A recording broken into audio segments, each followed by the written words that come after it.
simbahan ang piyesta sa Santissima Trinidad o gisaulog po nining adlaw ang Domingo sa Basic Ecclesial Community. Istorya. Dito'y sa usa ka dapit dihay dako nga monasteryo. Nya dinhi nining monasteryo nagpuyo ang 200 duha ka gatos ka mga madre. Tapat sa monasteryo, doon ay nagpuyo nga babae nga dili Katoliko. Sa kaadlaw mi adto siya sa chaplain sa monasteryo. Unya nihangyo ingon siya, Padre, tudlo iko bahin sa inyong tinuhuan. Kay sulod sa duha ka tuig nako dinhi, wala gid ko makabantay, wala gid ko makasaksi o panag-away sa mga madre. Duha ka gatos ka mga babae nagpuyo sa usa ka balay, unya na nagdait, nagkahiusa, naghigugmaay. Imposible ni, ingon siya. Gani, milagro. Klaro lang yun nga ang Diyos nagauban kaninyo. Bunyagi ko, Padre, kay gusto ko nga mahimong Katoliko pareho ninyo. Mga igsoon kining panagdait, panaghiusa o panaghigugmaay nga nasaksihan adtong babae nga dili Katoliko. Gamay lang nga tipik sa hingpit nga panaghiusa, panagdait o paghigugmaay sa Dios Amahan, Dios Anak o Dios Espiritu Santo. Sa ato pa sa Santissima Trinidad. Ang Santissima Trinidad mao ang doktrina sa simbahan nga nagtudlo nga naalay usa ka Dios ug niining usa ka Dios dunay tulo ka personas: Amahan, Anak ug Espiritu Santo. Ang Amahan Creator, ang Anak Redeemer, o ang Espiritu Santo Sanctifier. Pandili tulo ka Dios, usara ka Dios. Di ba mao ni ang una nga mahibaw-an nato sa katekism, at least sa katekism sa among panahon. Ang katekista mangutana namo, pilay Dios? Diretso ra pod may ingon, usa. Pila ka personas ang Dios? Tulo. Unsa man ang tulo ka personas, Amahan, Anak, Espiritu Santo. Wala gud mi kasabot na kay mao man toy among memoryahon. Mao kini ang kamatuoran, ang Santissima Trinidad, usa ka katilingban nga hingpit nga naghigugmaay, na nagdait o nagkahiusa. O dapat mahimo kini nga panig-ingnan para sa atong tagsa-tagsa ka pamilya, panig-ingnan para sa atong katilingban. Dapat anaa kining panagdait, panaghiusa, paghigugmaay diha sa atong katilingban. Ug mao kana nga karon pong adlaw atol sa pagsaulog sa piyesta sa Santissima Trinidad, gigahin pod nga BEC Sunday. Unsa man ang BEC? Basic Ecclesial Community o gagmayng simbahanon o Kristohanong katilingban. Usa kini ka katilingban nga gibase sa first Christian community. Kay unsa man di ay ang mga hiyas sa first Christian community. Gilarawan kini kanato diya sa basahon sa buhat sa mga apostolis. Giingon dinha, o gigamit nila ang ilang panahon pagpamati sa gitudlo sa mga apostolis sa inigsuon nga pagpakiguban kanila ug sa pagpakigambitay sa pagpangaon o pagampo. Ang tanang magtotoo nagpadayon sa inigsuon nga panag-uban ug ang kabtangan sa matag usa kanila gipanag-iya nilang tanan ug gipamaligya nila ang kabtangan o katigayunan ug ang halin ilang giapod-apod ngadto sa tanan sumala sa gikinahanglan sa tagsa-tagsa, sumala sa gikinahanglan sa usag-usa. Nagpadayon sila sa pagtigom kada adlaw dito sa templo ug naghiusa sila sa pagpangaon uban sa masaya ug mapaubsanong kasing-kasing dito sa ilang mga puloy-anan.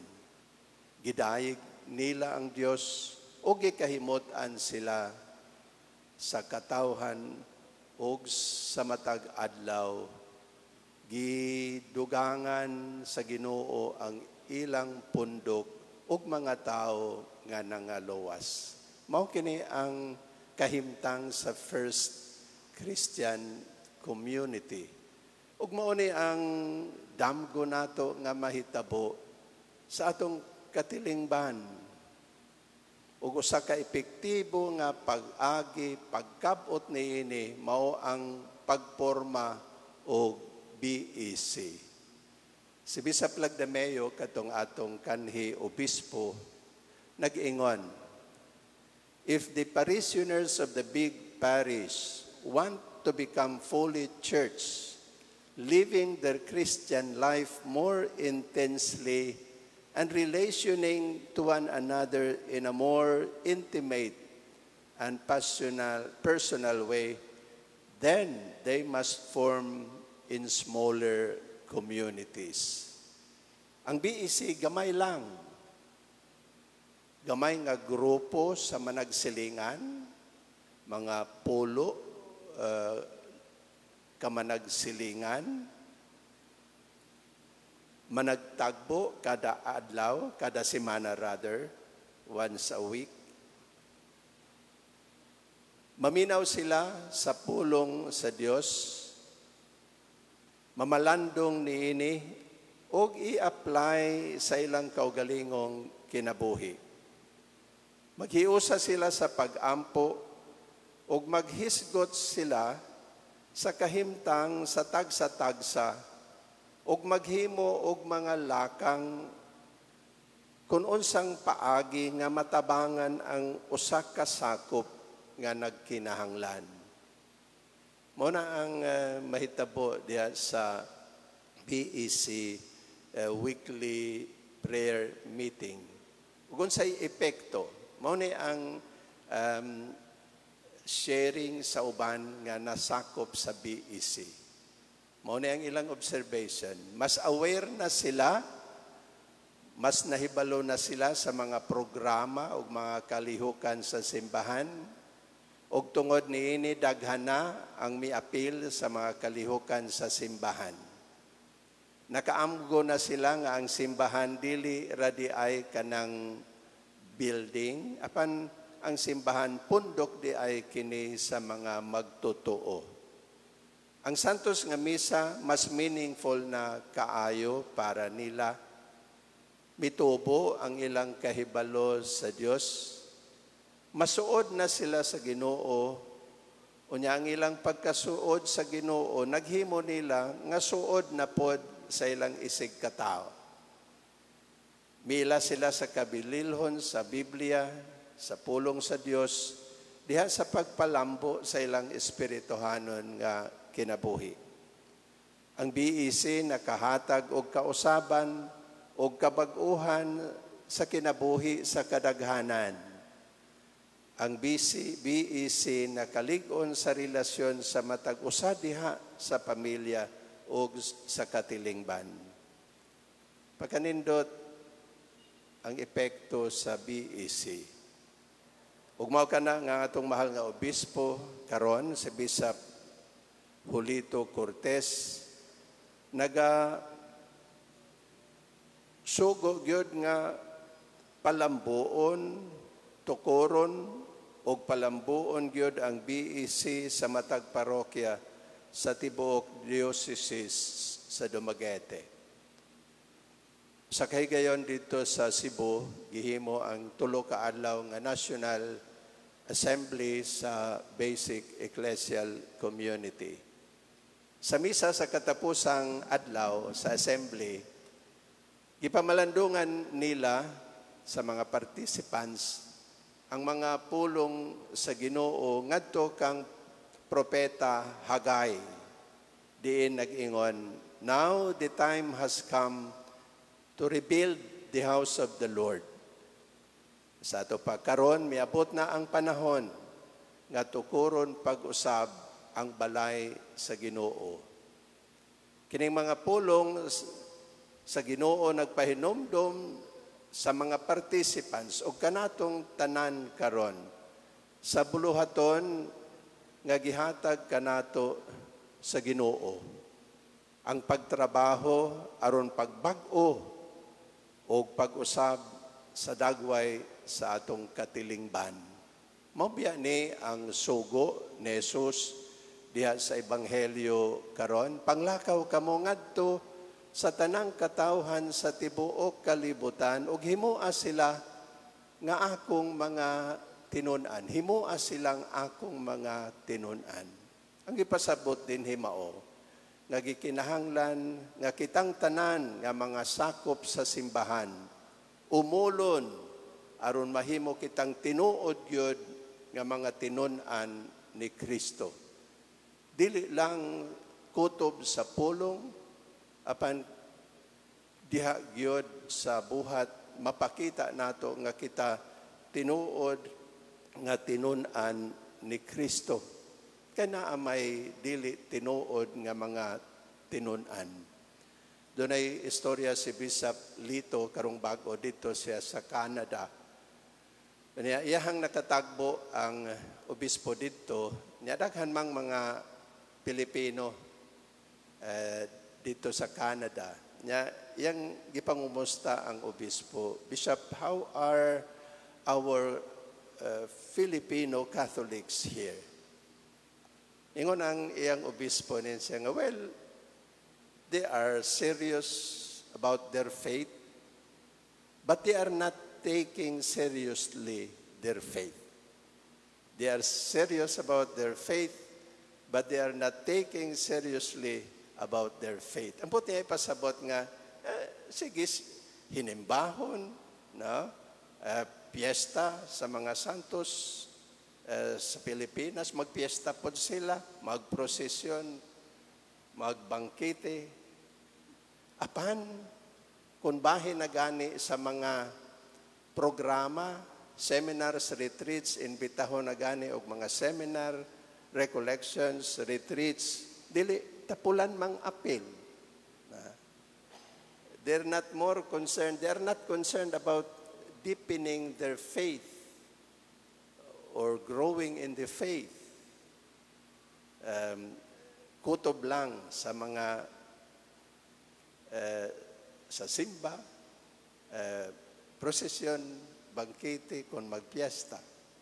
Apan kung bahin na gani sa mga kalihukan sa simbahan, diin patubuon, palambuon ang atuang pagtuo, palaluman ang atong pagtuo, tapulan. Ya, tinuod biya po na nato dinhe. Na, tinuod biya po na, let me take as an example what is happening just lately. Karong bag-o pa lang, diha katong balita nga ang absolute divorce nakapasar na sa third and final reading sa lower house. Unya, out of the 260, let me see how many, 260 congressmen, 131 ang mibutar pag-uyon, yes, sa divorce, absolute divorce. Kining absolute divorce, kato ng tugutan na nga magninyo pag-usab. 131 o 109 ang may supak, wala mo uyon. 20 ang nag-abstain. Ang obispo sa Tagbilaran, si Bishop Abitoy, may congratulate o may nagpasalamat sa tanan nilang mga congressmen sa Tagbilaran or sa Bohol nga may butar supak. Nalipay siya nga ilag yung gipadayag ang pagka-Kristohanon o pagkakatoliko sa probinsya sa Bohol. Ipadayag nila o gitindugan ang ilahang pagka-Katoliko, ang ilahang pagka-Kristiyano. Sa atoa, si Bishop Lito nagpasalamat o may congratulate ni Congressman Lim Kay Chong. At least na atay usa nga may supak sa balaod nun absolute divorce. Ipasalamatan ni Bishop Lito, nindot ang sulat ni Bishop Lito to congratulate and thank Congressman or Congresswoman Lim Kay Chong. Mingon siya, "It is a consolation to us that at least you have represented the Catholic sentiment of majority of our people who are Catholics and are against divorce. But more importantly, I believe your vote came from a deep conviction from your Christian faith that it is God Himself who has created the institution of marriage and thus sacred and cannot be undone by any human instrumentality." Mga igsuon, ang Santissima Trinidad, Amahan, Anak ug Espiritu Santo, magpanalangin unta sa atong mga buluhaton ug mga tinguha ug magdala niini ngadto sa katumanan. Amen. Nagatuo kami sa usa ka Dios.